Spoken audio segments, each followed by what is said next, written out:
Shalom, selamat pagi Bapak Saudara sekalian. Senang berjumpa kembali. Saya harap kita akan diberkati melalui firman Tuhan sebelum saya kembali hari Selasa nanti ke Indonesia. Jadi terima kasih buat Pastor Yosua Yongki yang memberikan kesempatan buat saya untuk menyampaikan firman Tuhan. Kita akan share screen. Baik, tema kita pada hari ini adalah konsistensi yang didasarkan pada Yakobus 5 ayat 11, tapi rangkaian daripada ayat-ayat sebelum merupakan bagian yang tak terpisahkan dari Yakobus ini.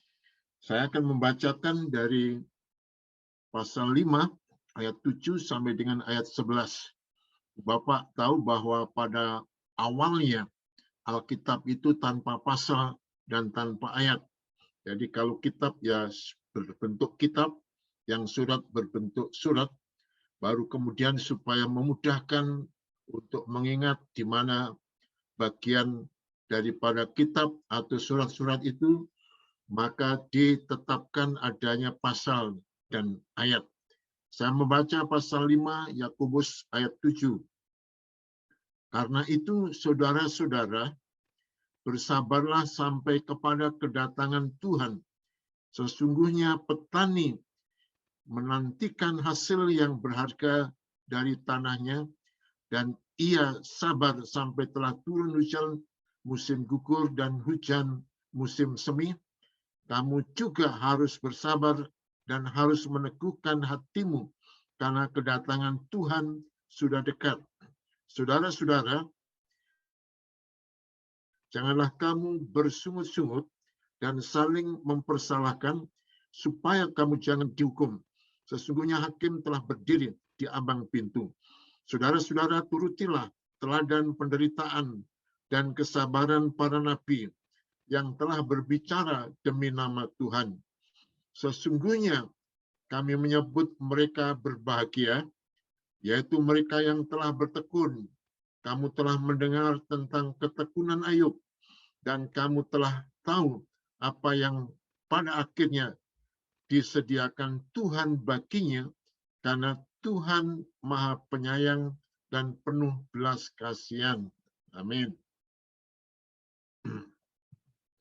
Baik, Bapak dan Saudara sekalian, tidak semua orang, mungkin sebagian di antara kita, memulai suatu usaha, kegiatan pelayanan yang begitu sangat antusias.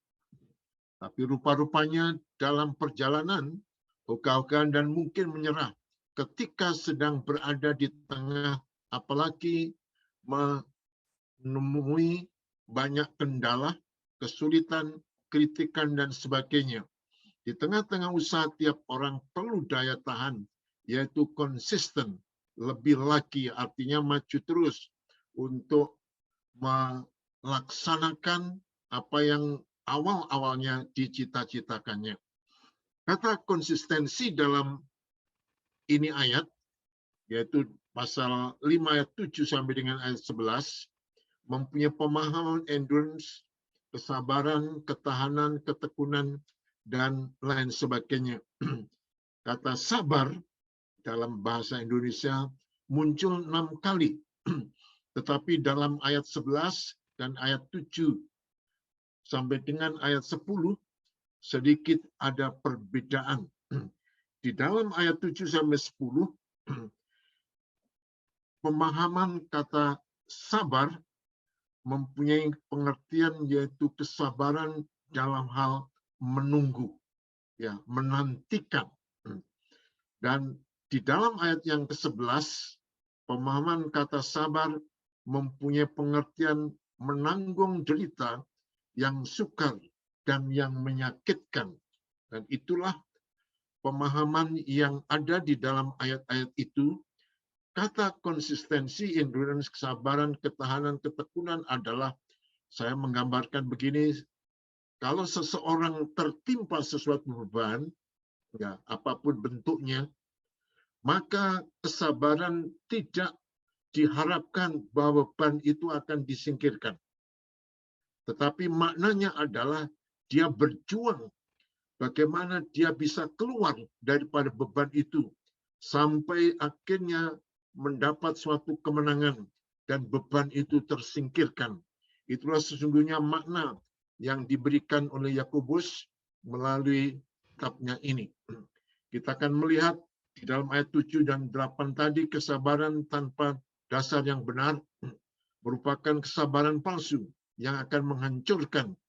Alasan utama orang Kristen harus bersabar, ada pengharapan. Ya, ada pengharapan. Pengharapan itu bukan sesuatu impian atau imajinasi, tetapi itu suatu kebenaran. Kebenaran yang sudah dinikmati, sudah dialami, dipercayai, dan dihidupi banyak orang, bahkan jutaan orang-orang yang percaya. Karena itu, di dalam ayat yang ke-7, mari kita amati perumpamaan tentang petani. Ya, petani. Yang dibahas di sini adalah kesabaran untuk menunggu. Kesabaran jenis ini berkaitan dengan iman. Iman kita perlu dilengkapi dengan kesabaran sebelum bisa dikatakan utuh. Bahkan orang-orang yang tidak percaya tahu bahwa cita-cita membutuhkan kesabaran untuk bisa diwujudkan. Contoh ibarat orang yang kita canangkan di setiap awal tahun, misalnya ada resolusi, termasuk keinginan meninggalkan kehidupan yang lama, kebiasaan yang baik untuk ditingkatkan, tetapi ternyata mungkin di tengah jalan itu tidak terjadi. Maka Yakobus memberikan lukisan sebagai petani. Anda yang belum pernah di desa dan belum pernah menjadi petani, mungkin agak kesulitan membayangkan bagaimana seorang petani. Saya pernah mengalami itu. Ya, bagaimana seorang petani mengusahakan untuk membajak tanah itu, kemudian meratakan sedemikian rupa, kemudian ditaburi benih, dan kalau itu padi, benih itu akan dicabut, kemudian ditanam satu persatu dengan langkah mundur. Ya. Semua yang lain harus maju, tetapi kalau menanam padi, tidak maju, tetapi mundur. Ya. Ini merupakan sesuatu yang terjadi yang berbeda dengan kebiasaan-kebiasaan lain. Dan sesudah itu, dia ditanam, dan kemudian bertumbuh, lalu berbuahkan, tetapi belum selesai di situ. Mungkin ada hama, ada binatang yang merusak, mungkin ada banjir, dan mungkin padi itu hilang, hanyut.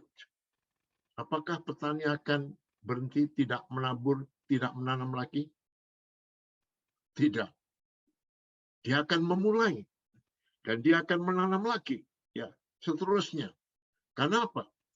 Karena dia melihat ada proses yang kemudian terjadi yang harus diikuti di dalam kehidupan orang-orang yang percaya, ya, yang percaya. Jadi tekanan ayat 7-8 ini tidak bisa secara begitu saja, tetapi mengacu pada kesabaran dalam menghadapi masa kesukaran besar. Tapi kesabaran dalam menahan godaan dari dunia dan menolak pengaruh cemar dari dunia. Nah, Bapak dan Saudara sekalian, kalau ada seorang pemuda dan ada seorang pemudi yang lagi pacaran, orang bilang itulah kehidupan yang begitu indah. Yang mana lebih indah? Orang sesudah menikah atau pada waktu pacaran? Ya. Orang menikah banyak yang bertengkar, berbagai hal terjadi dalam kehidupan. Tetapi ketika seorang pacaran, dia ada batasan-batasan yang tidak boleh dilakukan. Tetapi jangan berkata, si pria mungkin berkata, I love you and you love me. Mari kita bikin lap-lapan. Lap-lapan. Saudara, seks hanya untuk suami istri. Ya, tidak pernah dibenarkan. Itu dilakukan oleh mereka yang belum menjadi suami istri, walaupun mereka sangat saling mencintai, ya, sangat saling mencintai. Karena itulah, maka penting sekali ada ketahanan, ada kesabaran, ada ketekunan. Kalau Anda menanam pohon mangga, mangga mulai berbunga, dan bunganya begitu sangat indah. Kalau Anda melihat bunga itu, waduh, kita mau petik menjadi hiasan di rumah mungkin. Memang itu kelihatan menyenangkan. Tetapi kalau Anda memetik bunganya, Anda tidak akan pernah menikmati buahnya. Jadi dengan kata lain, kita perlu ada kesabaran untuk menantikan yang dijanjikan oleh Tuhan. Karena itulah Bapak, Ibu, dan Saudara sekalian, maka penting sekali saat kita hidup di akhir zaman sekarang ini, kita menghadapi segala macam godaan. Ya, segala macam godaan. Tetapi firman Tuhan kepada kita, Rasul Petrus menjelaskan supaya kita menjadikan firman Tuhan sebagai benteng dalam kehidupan kita, sebagai kekuatan kita. Lalu juga firman Tuhan memberikan gambaran bagaimana Abraham begitu kokoh, sabar, menantikan 25 tahun untuk menerima janji daripada Tuhan, walaupun di tengah-tengah Abraham membuat kesalahan. Karena sudah sekian lama Sarah tidak hamil, bahkan sudah mati haid.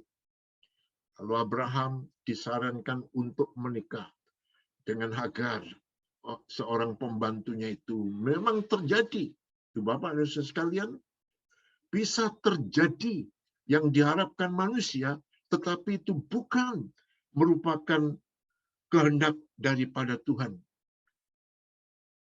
Abraham harus sabar. Ketika Sarah hamil dan kemudian melahirkan, itu Bapak sekalian, apa yang terjadi? Peristiwa yang sangat mengerikan sampai saat ini. Keturunan Abraham dari Hagar dan keturunan dari Sarah tidak pernah akur.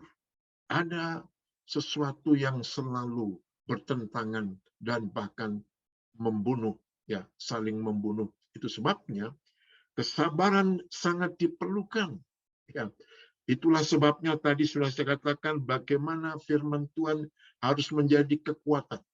Firman Tuhan harus menjadi dorongan. Firman Tuhan harus menjadi sesuatu yang menginspirasi dalam kehidupan kita sebagai orang-orang yang percaya. Di mana letak daripada peran firman Tuhan dalam hidup saudara? Saya tinggal di Jogja, itu merupakan kota pelajar. Ya. Di sebelah rumah kami ada tempat kos-kosan. Suatu hari saya melihat seorang pemuda mahasiswa dari Surabaya. Saya tanya, Mas, kenapa mondar-mandir? Lalu dia bilang, iya Pak Pendeta, saya itu telepon mamaku yang di Surabaya, saya bilang, ini uang kos harus dibayar, uang semesteran harus dibayar. Tapi mamaku menjawab apa? Baca kitab suci, nak. Apa hubungannya? Bayar kos dan bayar semesteran dengan baca kitab suci.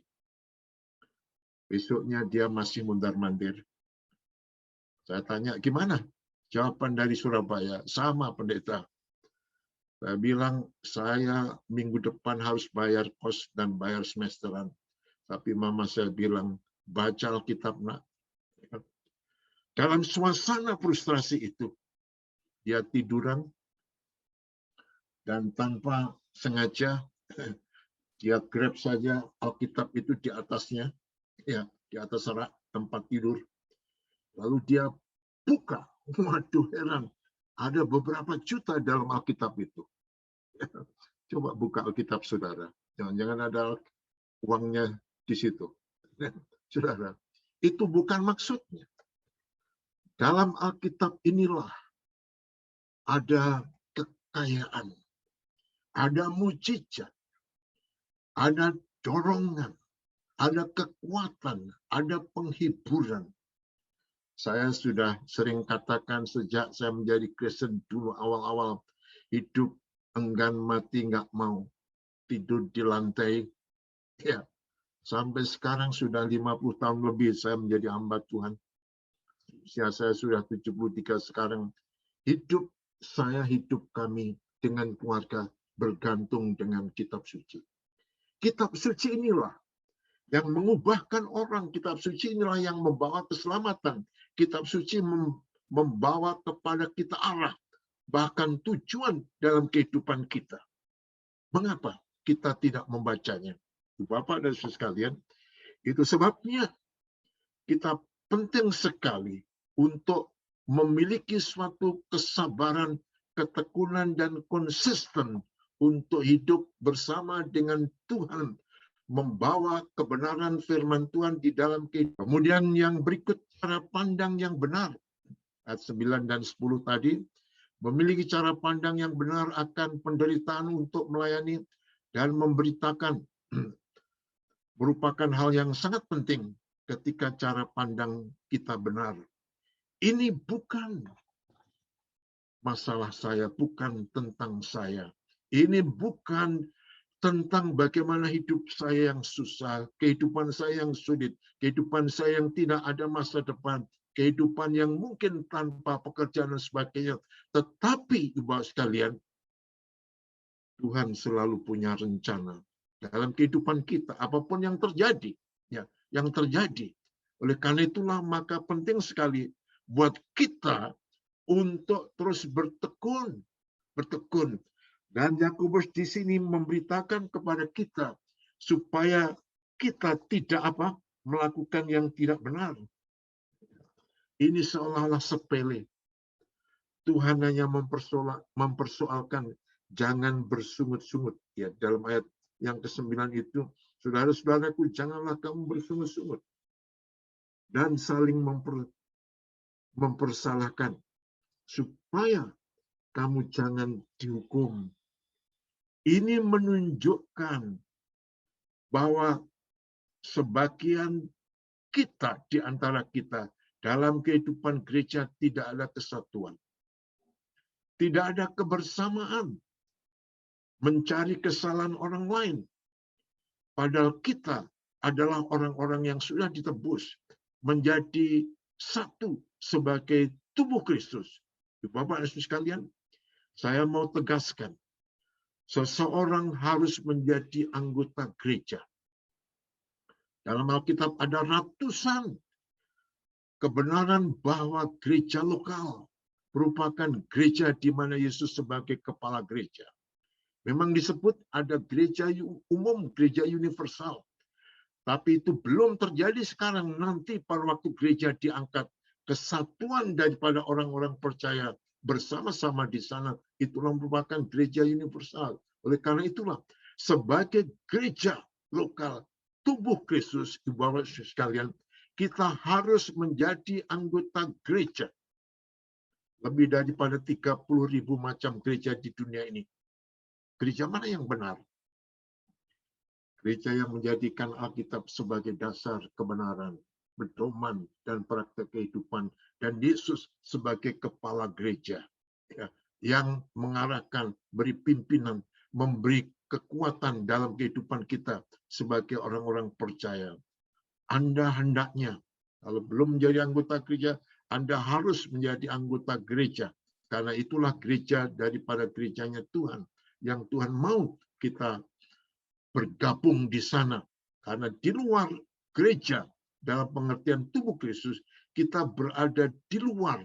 Artinya tidak ada keselamatan di sana. Karena keselamatan adalah dari Yesus. Dan Yesus itu adalah kepala gereja itu. Oleh karena itulah, Ibu dan sekalian, maka penting sekali kita ada semacam kesatuan. Kemampuan yang dari Allah inilah diterima oleh para nabi. Dijelaskan di situ bagaimana para nabi-nabi itu adalah orang-orang yang begitu kokoh, yang setia, yang bertekun. Ya, yang bertekun dalam sejarah Alkitab. Anda melihat bagaimana para nabi-nabi itu akhir hidupnya banyak yang mengalami penistaan, bahkan kematian. bahkan dipancung dan sebagainya. Tetapi apakah mereka give up? Never. Ya. Dan hasil tidak ditentukan oleh matematika. Yeremia, nabi besar. Tapi kalau Anda lihat apa hasilnya, jangankan bangsa lain, bangsanya sendiri pun mereka tidak mau menerima Yeremia. Apa hasil daripada Yeremia? Kitab ratapan, tangisan. Tapi bukan itu yang menjadi penilaian Allah. Bukan hasil. Tetapi bagaimana proses hidupnya. Dia tidak pernah putus asa. Hidup konsisten dengan panggilannya. Tidak menyimpang ke kanan dan ke kiri apapun yang terjadi, apapun hasilnya. Yang menjadi pokok daripada kehidupannya adalah mengikuti, menuruti panggilan daripada Tuhan. Ya, panggilan daripada Tuhan. Itulah sebabnya, Bapak sekalian, nabi-nabi tetap berkarya, melakukan hidupnya sebagai orang-orang yang mengasihi Tuhan. Ya, yang mengasihi Tuhan. Bagaimana mengasihi Tuhan? Ketika Tuhan Yesus berbicara kepada Petrus, Petrus, apakah engkau mengasihi aku? Petrus berkata, iya Tuhan, engkau tahu bahwa aku mengasihi engkau. Tuhan Yesus bertanya lagi, Petrus menjawab yang sama. Sampai yang ketiga, Tuhan Yesus bertanya jawaban Petrus, dan Petrus itulah yang jawab. Nah, saudara, pertanyaan dan jawaban tidak match, tidak ketemu. Tuhan Yesus bertanya, Petrus, apakah engkau agapao kepadaku? Kamu mengasihi aku tanpa pamrih dan tidak melihat apapun. Tapi jawaban Petrus, ya Tuhan, aku pilih. Ya, pilih itu kasih yang pamrih, mengharapkan sesuatu. Dengan kata lain, sesungguhnya pertanyaan Tuhan Yesus, apakah Petrus engkau mengasihi aku tanpa pamrih, tidak ada sesuatu apapun yang menjadikan yang lain kecuali engkau mengasihi aku? Jawaban Petrus apa? Tuhan, aku dapat apa? Mengapa Anda percaya Tuhan? Anda mengharapkan apa? Keselamatan, Ibu Bapak Saudara sekalian, tidak bisa dibeli. Tidak bisa kita usahakan. Tidak bisa kita perjuangkan. Itu merupakan anugerah daripada Tuhan. Ya, Tuhan sudah memberkati luar biasa, melebihi daripada segala-galanya. Ya, segala-galanya. Itulah sebabnya penting sekali buat kita untuk terus mempercayakan hidup kita kepada Tuhan, ya, kepada Tuhan.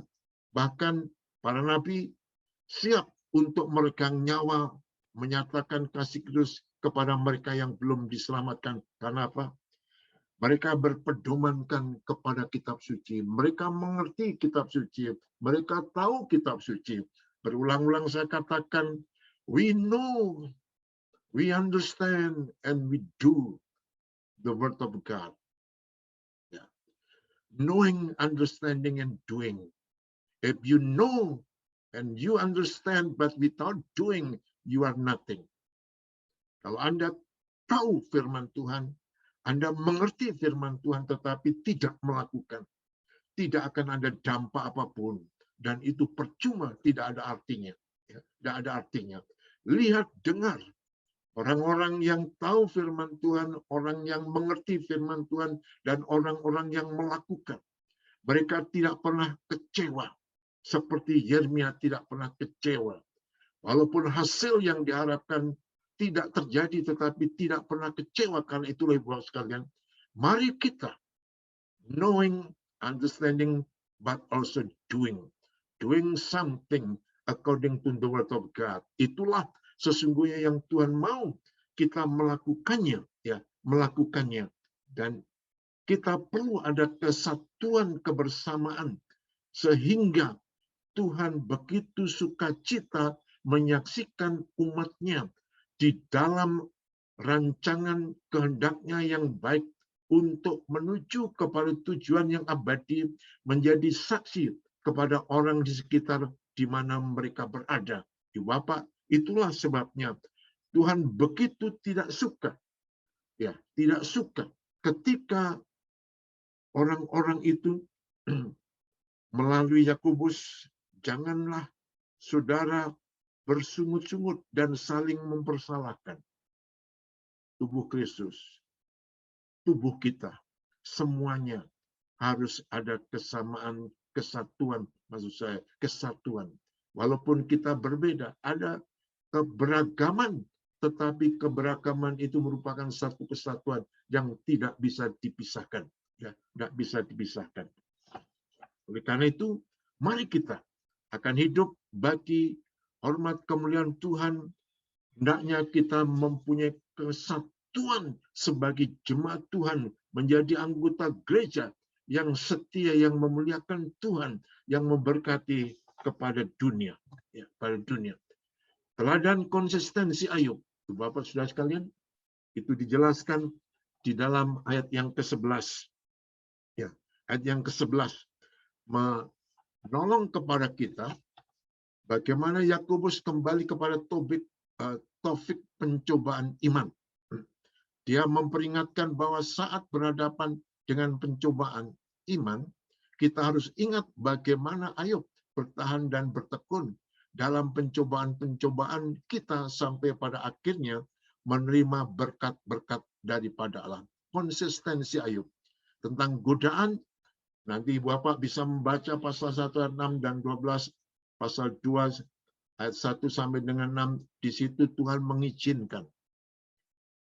Tuhan membiarkan si iblis itu untuk mencobai, ya, mencobai bagaimana Ayub kehilangan harta bendanya, Ayub kehilangan anak-anaknya, bahkan istri Ayub pun tidak bisa terima apa yang terjadi di dalam kehidupan Ayub.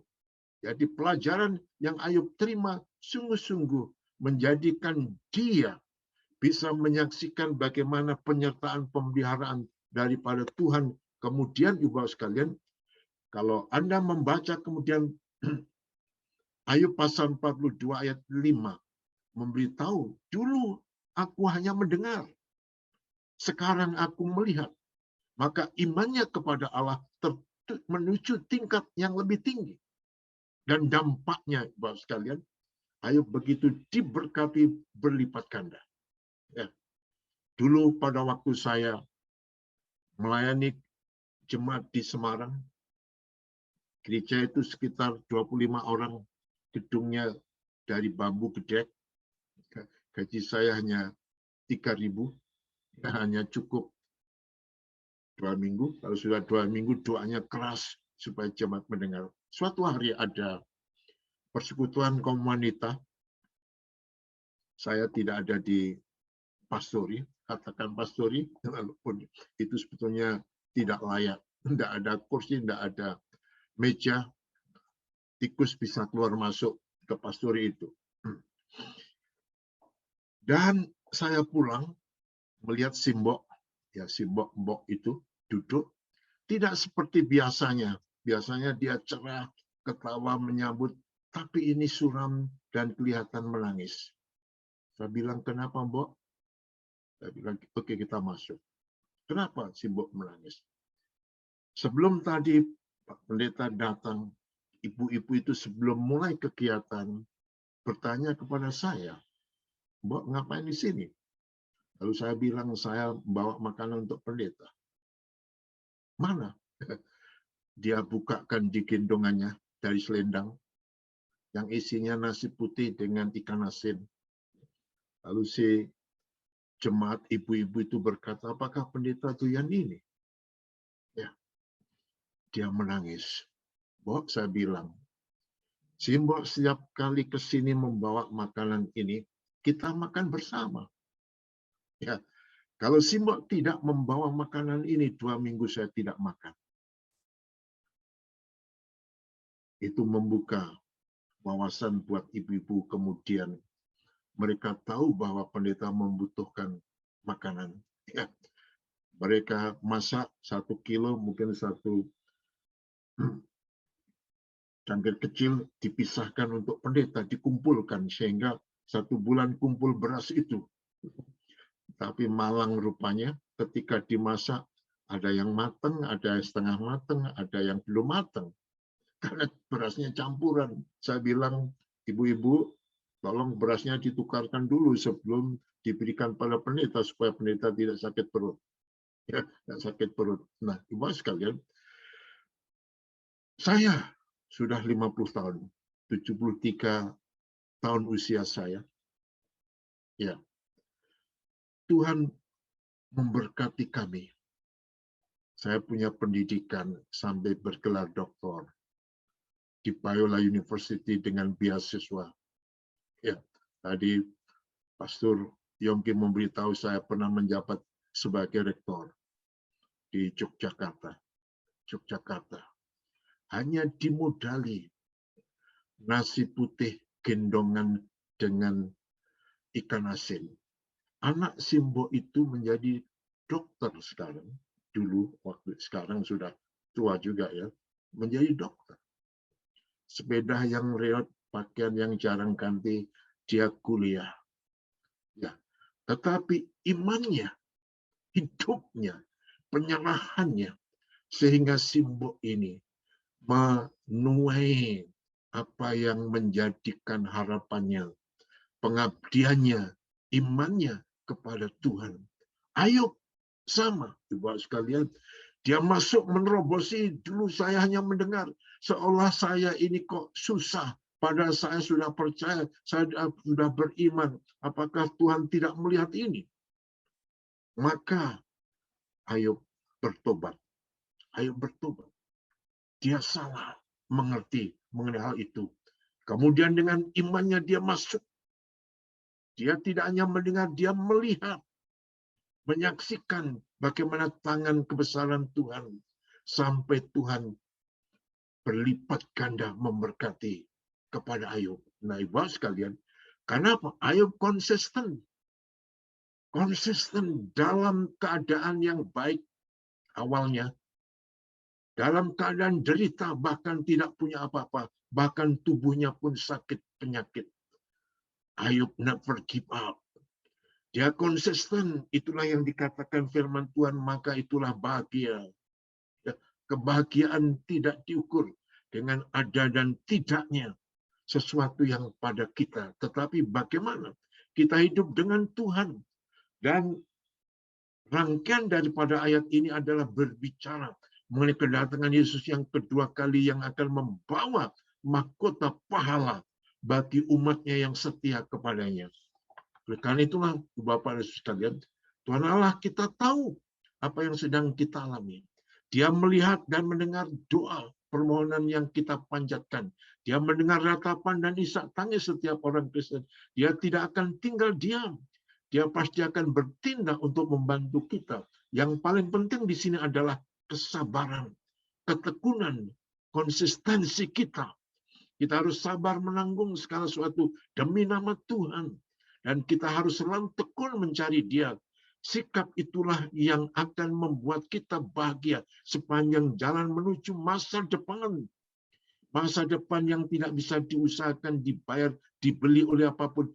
Tetapi itu anugerah Tuhan kita Yesus Kristus. Ketika kita tinggalkan dunia dengan tidak membawa apa-apa, kita berada di kemuliaan surgawi yang penuh dengan sejahtera damai, yang penuh dengan sesuatu yang tidak pernah dialami dalam dunia. Oleh karena itu, mari hidup konsisten. Amin. Kita berdoa. Tuhan, terima kasih. Kau sudah berbicara kepada kami. Kiranya iman kami terus bertumbuh. Kami konsisten dengan iman kami untuk menuju kepada rancangan Tuhan. Ada berbagai halangan, kesulitan, masalah, sakit, penyakit, banjir, COVID-19, semuanya bisa terjadi. Tapi kami hidup konsisten dengan Engkau Tuhan. Engkau punya rencana yang paling indah dalam kehidupan kami. Apapun yang terjadi, Tuhan tidak pernah meninggalkan, Tuhan tidak pernah mengecewakan orang-orang yang mengasihi Engkau. Terima kasih Tuhan, ampuni kami.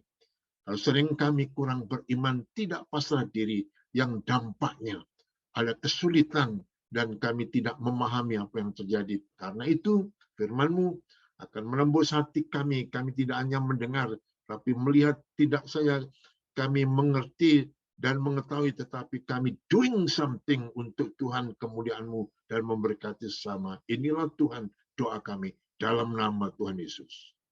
Amin.